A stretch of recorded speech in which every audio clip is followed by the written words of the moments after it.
Hi guys, welcome back to my channel. Mayam ngasidi ay bori ga lafu ga thongbagi recipe share tawjarke. Asigi bori ga lafu ga thongbagi recipe se am haure mayam da su share tawjarke. Ngasigi recipe sidi totally Niramish recipe ne. Niramish ba singna di asigi recipe se yamna haugani ado Niramish da ba singna kamaina Niramish se hauna chaba jage habdo asigi recipe se try tawraga chabiu soidana haugane ado mayam da su share tawjarke ado mathang aigi video se yingbiu loiba fau ado haujarage ucharage mayam da kamaina thongba habdo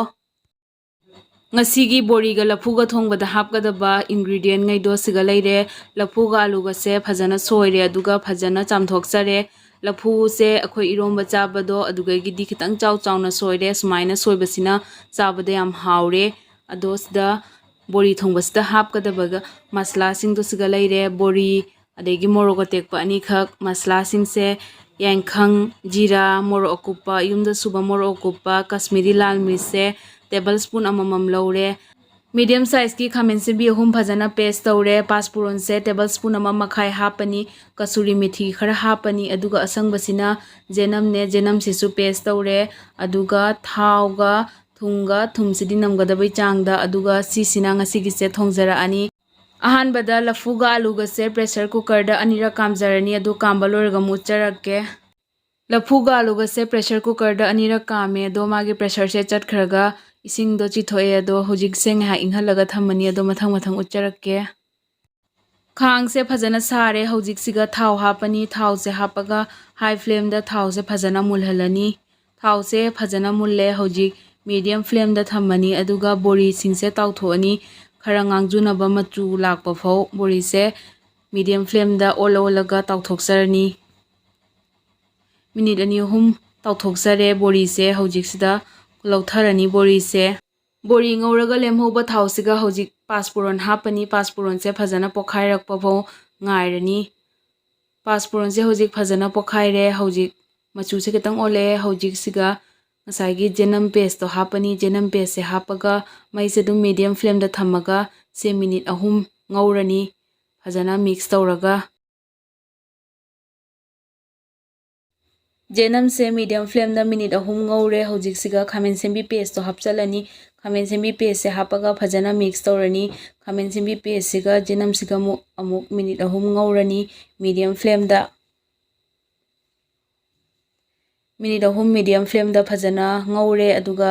hojik machu sisu onchalae hojik siga ngasai gi masala sing da loina hapchalani yangkhang yumda suba morok kupa jira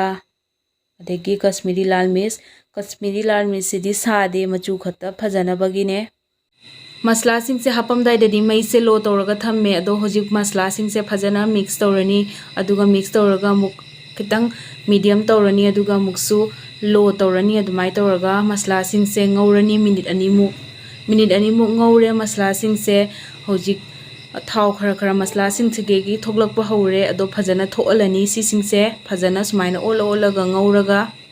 hojik masala sing sigegi thau se tongana thokle hojik masala sing se phajana munjale sumaina masala sing sigi thau se thoklakpa taragadi masala sing se phajana munjale hojik siga ising khara hapani aduga masala sing se phajana mix tawsalani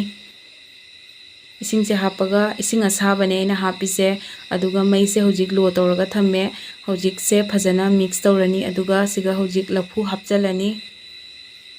sumaina thongba se am hawbane mayam ising se hapaga hojik masala se phajana mix tawre hojik lafu ga alu ga se hapchalani aduga si hojik phajana mix tawrani mix tawraga medium flame da minute ani ngaurani ado si se makhum khumjalaga ngaurasu jai natraga makhum hangdoga dum olaga ngauraga su jai ado si se hojik minute ani ngaurani masala ga alu ga lafu ga se minute ani ngaure medium flame da hojik sega ising hapani ising se half liter hapani aduga se hojik phajana mix tawrani ising asaba oina hapchare ising asaba hapasina jangna su sogale aduga mahau su yam hengale hinjangi hojik se phajana mix tawre aduga hojik amuk ising half liter amaga hapani ado liter amane punna hapise ising se hojik siga phajana mix tawrani aduga si sauhalani minute manga bori hapchalani bori se hapaloraga hojik cover tawsalaga minute manga sauhalani high flame da ꯑꯗꯣ ꯁꯤ ꯑꯃꯨꯛꯇꯪ mix ꯇꯧꯖꯔꯒꯦ ꯑꯗꯨꯒ ꯍꯧꯖꯤꯛ ꯈꯨꯝꯖꯤꯜꯂꯒ ꯁꯧꯍꯜꯂꯅꯤ minute 5 minute 5 ꯁꯧꯍꯜꯂꯦ ꯍꯥꯏ ꯐ꯭ꯂꯦꯝꯗ ꯍꯧꯖꯤꯛꯁꯦ ꯑꯃꯨꯛꯇꯪ ꯐꯖꯅ mix ꯇꯧꯖꯔꯅꯤ